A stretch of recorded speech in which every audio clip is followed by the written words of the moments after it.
Hi, my name is Mark Lynn, and I'm the Roommate Coach. This is going to be episode 25 of the Roommate Coach.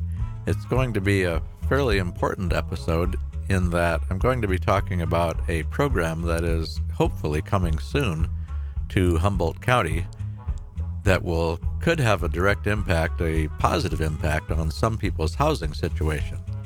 I'm going to be talking about a home sharing program. But before I get into that, I'll complete my introduction here. As I said, I'm the Roommate Coach. This is KZZH 96.7 FM in Eureka, California. KZZH has been brought to the air here in Humboldt County by Access Humboldt. They can be reached at accesshumboldt.net. You can leave feedback for me, for the Roommate Coach, at theroommatecoach.com using the contact link on the homepage, or you can use a 24/7 voicemail at area 707-362-8000, 707-362-8000. As I said, I'm really excited about this episode because this is going to include an interview. In fact, it'll probably be the first of a two-part series. The interview is with a very fine person by the name of Dan Birmingham at the Area 1 Agency on Aging, and he was really quite generous with his time, so I have enough content for two shows, so it's going to be a two-part interview. But I will start the first part here in just a minute.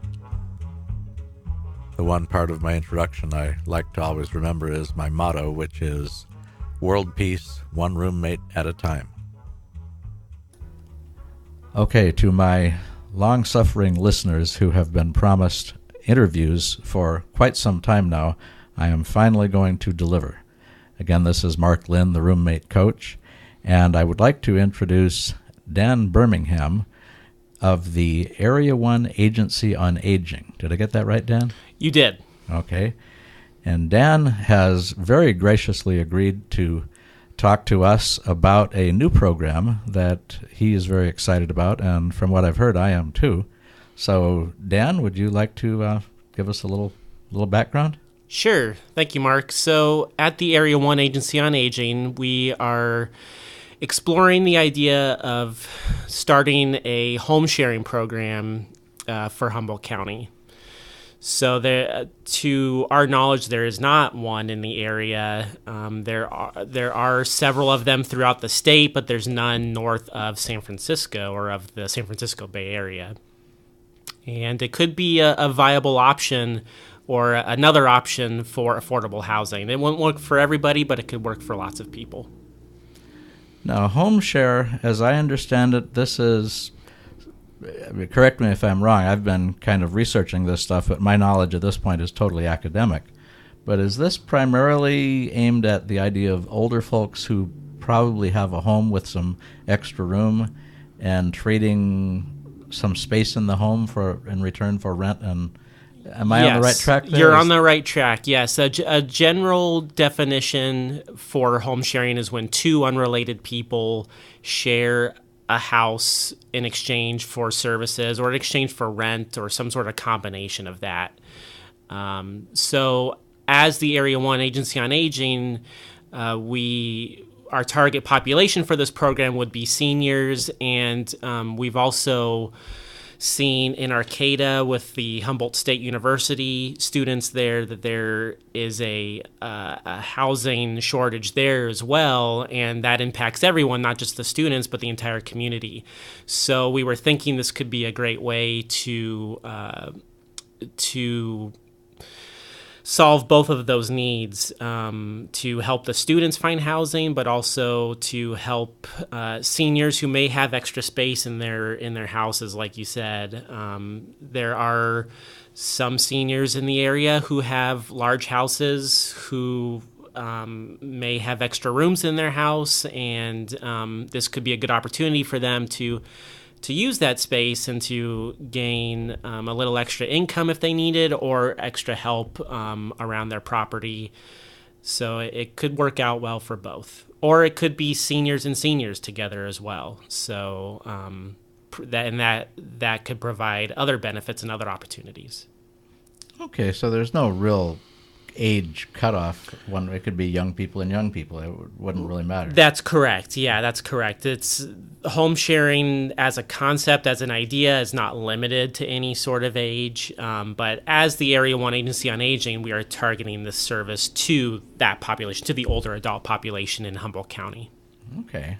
It sounds like it actually sounds like a no-brainer in some ways when you just look at it on paper.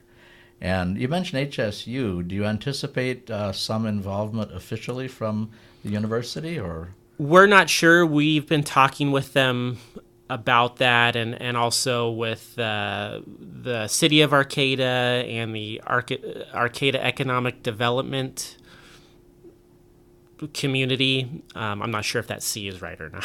Yeah, well, that's okay. So, or the AEDC, and we have been talking to them about that, but nothing official yet. Huh. But even if it's unofficial, obviously the students would have their ways of finding out about it. That's correct. Yeah. The university we would expect they would still share the information with their students, but in terms of if they are able to support the program financially, we're not sure yet. Oh, I see. Okay. Right. Yeah, well, just making the information available. I mean, sure. It just seems like such an obvious thing. I've got this sloping forehead from smacking myself in the forehead when I first heard the idea. Well, of course. Mm-hmm. But I lost my train of thought. Yeah, I just completely flew the coop. It was something about the HSU involvement and whether or not they officially, well, just making the information available to the students, and right. What seems like a good start. Mm-hmm. I know one question. The way I first found out about the concept of home sharing, specifically the multi-generational, I read a wonderful booklet that some agency in France has posted. I can't remember. I couldn't pronounce it, even if I did remember the name. I butchered my 1 year of high school French. But I get the impression that shared housing in general, not just the multi-generational, but the co-housing, the various formats, they seem to be more accepted in other countries. And do you have any sense of that? I have a little bit of a sense from that from my own research about shared housing and co-housing and home sharing. It looks like this is not verified, but from my research, it looks like it started sometime in the 70s in the United States. I believe her name was Maggie Kuhn, if I'm pronouncing her name correctly.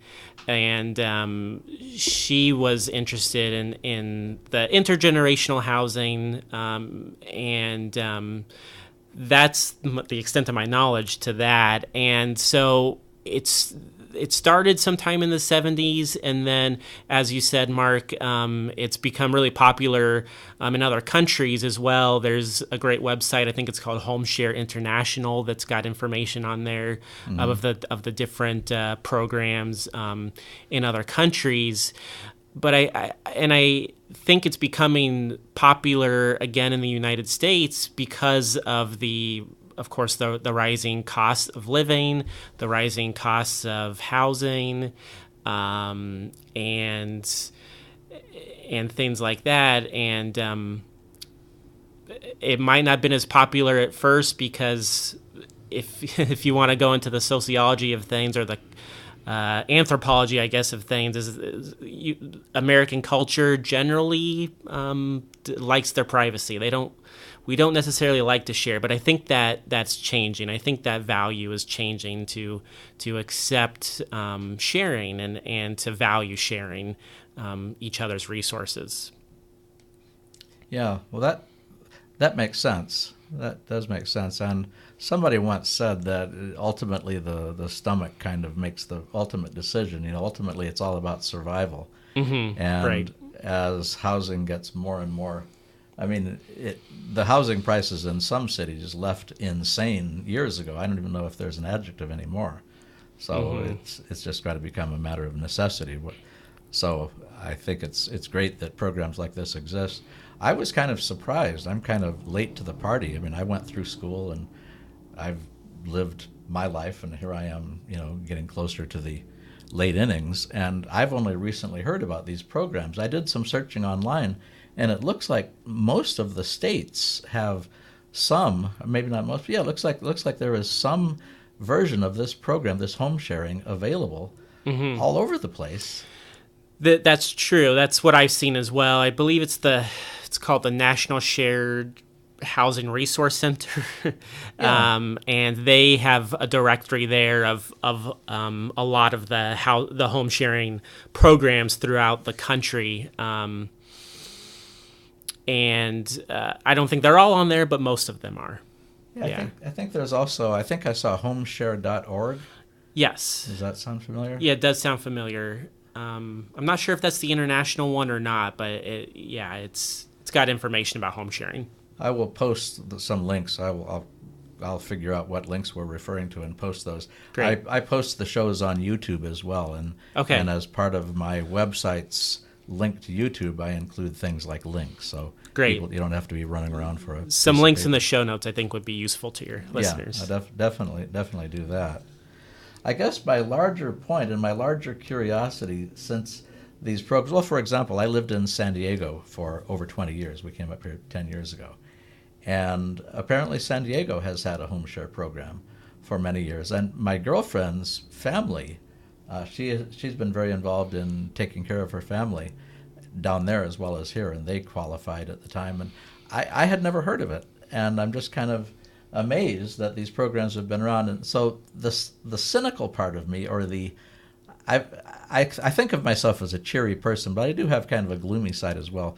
Part of me can't help but wonder, okay, what's the catch? It seems like such a great deal. There has to be some kind of a downside. I mean, are you, I don't know, not to put you on the spot, Dan, I know this is a new program here, but are you familiar with how well this has worked in other places, or does it work pretty well? Well, as I mentioned earlier in your show, Mark, I don't think it's an option that would work well for everyone. It would work well for some. We have done some discussion groups. It was a small amount of community participants here in the Humboldt Bay Area, and in those discussion groups, we had 27 seniors, and we did a group of 8 students as well.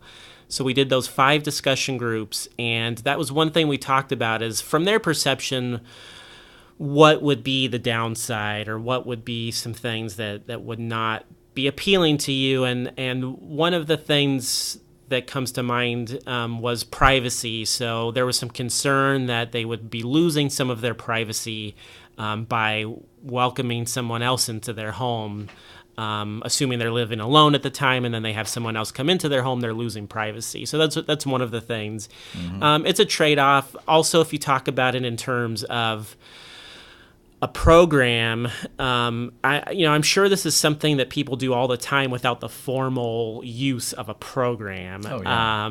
And sure.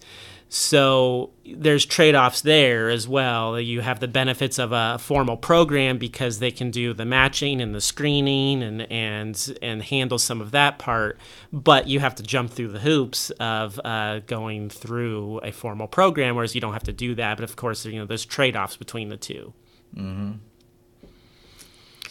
So if someone wanted to get involved with something like this, like you say, they could do it on their own. I mean, sure. Obviously there's Craigslist, although right. Even as I say that, part of me cringes because we've all heard the stories. Yes, right? Yes, and I think that's one of the great benefits of having a formal program is that it helps to alleviate some of those anxieties of going onto a website such as Craigslist or putting in a classifieds ad and you're not sure how to interview the person, what to interview them on, what to ask them, what to screen them for. So a formal home sharing program would be able to provide those types of services, such as background screening and interviewing and compatibility matching as well.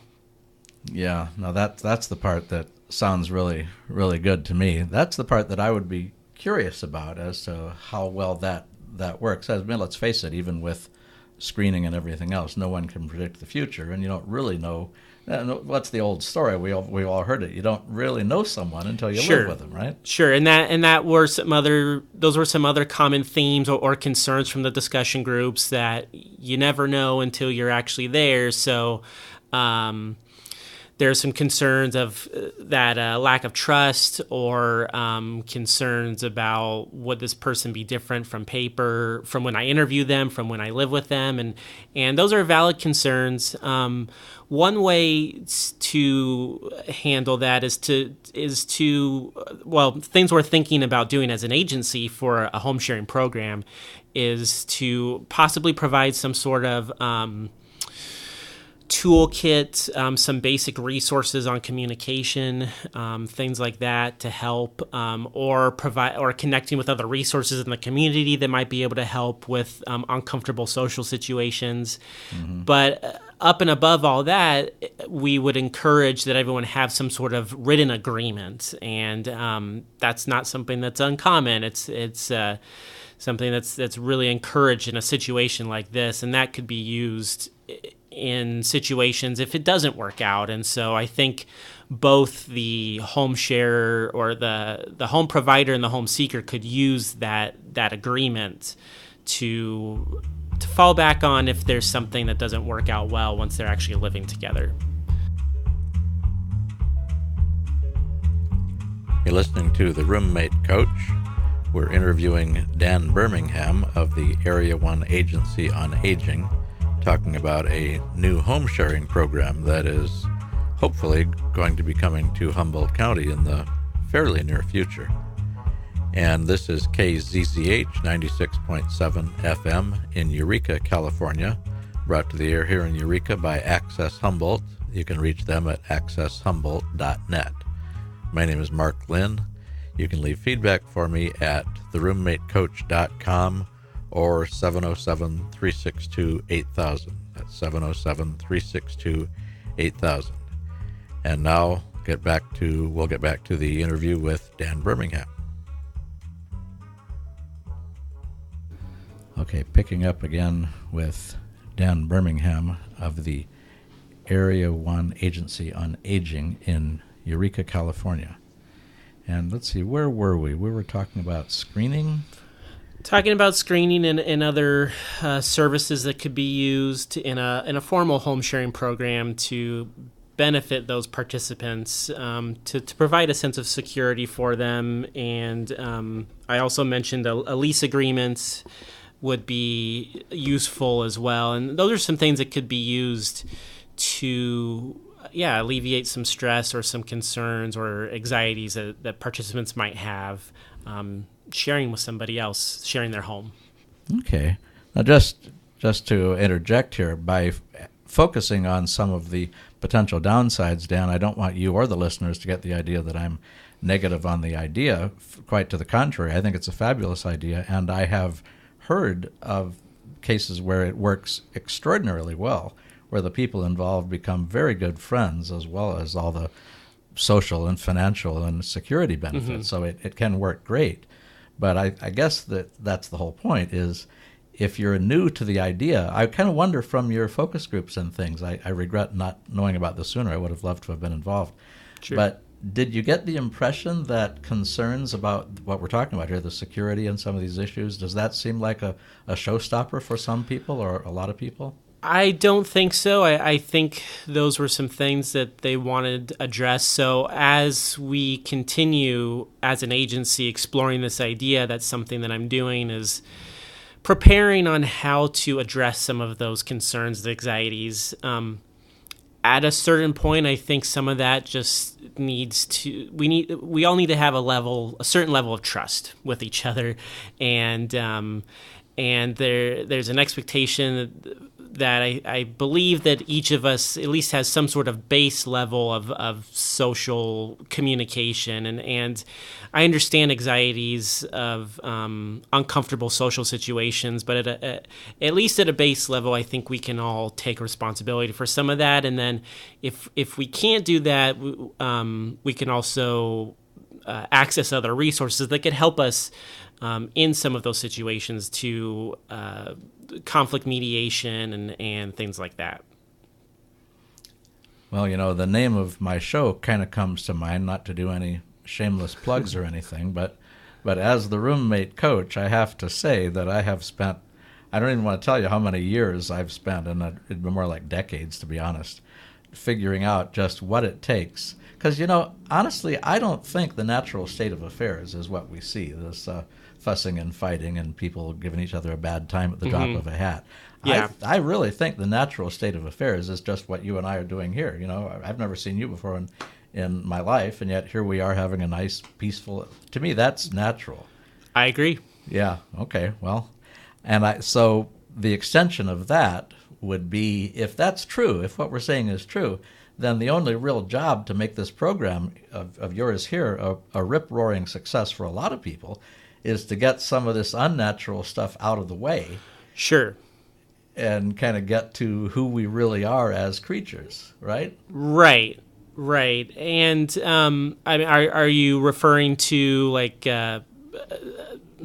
compatibility matching or preferences or things like that? Is that what you mean? Or well, I guess I mean a lot of different things. I think, obviously the matching is a big part of it. Some of it is probably just perception. Mm-hmm. I mean, sure. I'm thinking, like young people, one thing our culture does that is kind of a mistake in my opinion is we create all these little groups. We break each other down like school. Where else in life do you sit only with people of your own age for years? Right. And so one result of that is you get to be a certain point, and then someone who's very different from you in age is all of a sudden the alien, the unknown. Mm-hmm. And so that's probably part of it, is just having some honest discussions about, hey, what's it like being around someone a lot older than yourself or a lot younger than yourself? So you know what I'm saying? Yes, yeah, I do, and we did see some of that in the discussion groups. Someone myself that works in this field, in the field of aging, ageism is everywhere. No matter what your age is, it's everywhere. So there was some of that between all of the groups. I noticed that there was a bit of stereotyping, and I think that's something else that I would be prepared for in pitching a program like this, especially with that intergenerational between seniors and students who would most likely be younger than the seniors, helping to facilitate that from the get-go and alleviate some of those concerns and encourage healthy and positive relationships, and doing that. Yeah, now that sounds excellent to me. But then I think I only partially answered your question as far as what other kinds of things might be done. What's really sad to me, and this is a personal thing, I grew up in a family where little things would go wrong, little mishaps, and because of the way they were handled badly, a little mishap turned into a war. Sure. Okay. And I think we just, and that's, you mentioned nonviolent communication, maybe an unfortunate name, but Marshall Rosenberg. Right. There is a quote from that book that I think is so wonderful that I quote this all the time, that I think pertains here and might pertain in North Korea and Washington, D.C. for that matter, but that's for another day, right? Right. Rosenberg says in his book about nonviolent communication that he has seen over and over and over again that when people get to talking about what they need and why they need it, and quit talking so much about what's wrong with each other, sure, that the possibility of everyone getting what they want goes up by a factor of about 1,000,000 to 1. Mm-hmm. Talking about I statements instead of you statements, things like that. I would like this. This makes me feel this way. And avoiding more of those you statements and making it, I think that can be a healthy way to cope with uncomfortable situations or conflict. Yeah. So I guess to get more specific, let's just jump ahead. Let's jump ahead a year or something. Let's say this program is working. Okay. And you've got people involved, and the point about the program working is that everyone's going to be watching it. And to answer my own question from before, I think one reason that maybe I haven't heard about it before, and it doesn't seem like it's as well known as it could be, and that may just be me, it may be everybody else knows about it, I don't know, is I wonder if maybe the perception isn't as among people considering this type thing, and maybe isn't as positive as it could be. I don't know, that's just a thought. Well, there are, like I said, there are some concerns that we did hear about from the participants in the discussion groups. Yeah, more. I'm kind of. I guess I'm thinking of whether or not the young people would like the idea of living with an older person, Right, yeah, and vice versa. yeah, and what we heard from the students and the seniors that were in these discussion groups is that, and I think we mentioned this earlier in the show, is that there's a certain point that there's a necessity for options for affordable housing, and we heard from the discussion group participants that they were willing to compromise now at a certain point. Compromise that they might at first or before they were uncomfortable thinking or doing something like this, like a home sharing situation, but because there is a need now for help paying the mortgage, or help for doing maintenance around your home, or there's a need for an affordable place to rent.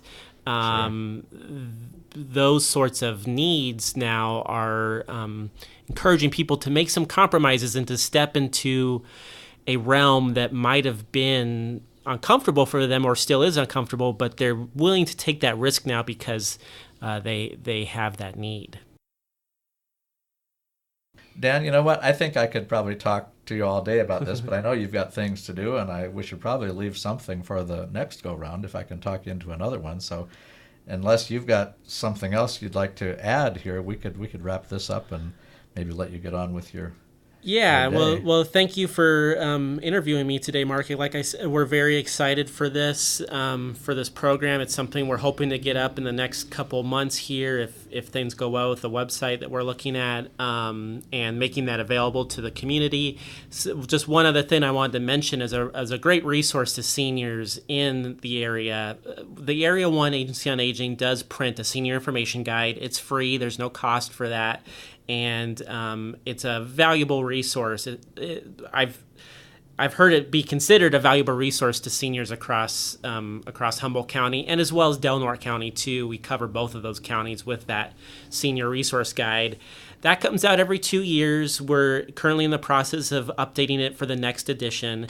And if any of your listeners are familiar with the guide and want to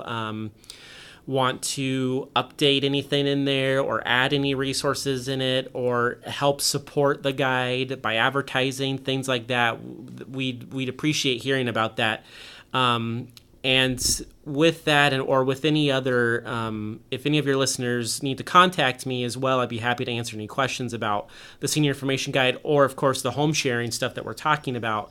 I can be contacted at seniorinfo@a1aa.org. That's my email address. Again, that's seniorinfo@a1aa.org. My name's Dan Birmingham, or they could also call the agency here in Eureka at 707-442-3763. Excellent. And I will put those numbers and email addresses in the show notes as well. And if they wanted to get a copy of the senior guide, and I'm asking this personally as well, I'm kind of curious. Sure, is it available in libraries and things? It is. We do our best to make that senior information guide available throughout the county at public locations, including restaurants, but of course libraries, and we have some here at the agency at 4347 7th Street in Eureka.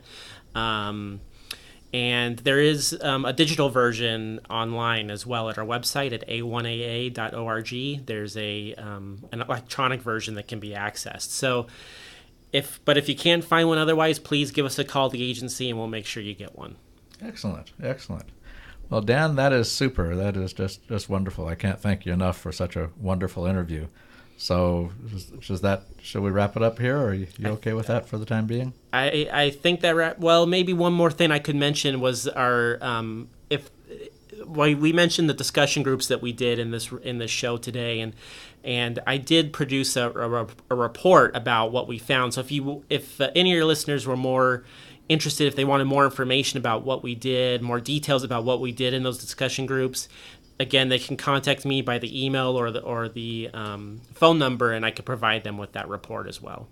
Okay, now that brings to mind If by chance someone listening to this is really interested in the program, I know it's not quite in existence yet, but would it be premature to contact you and get on a waiting list? No, it would not.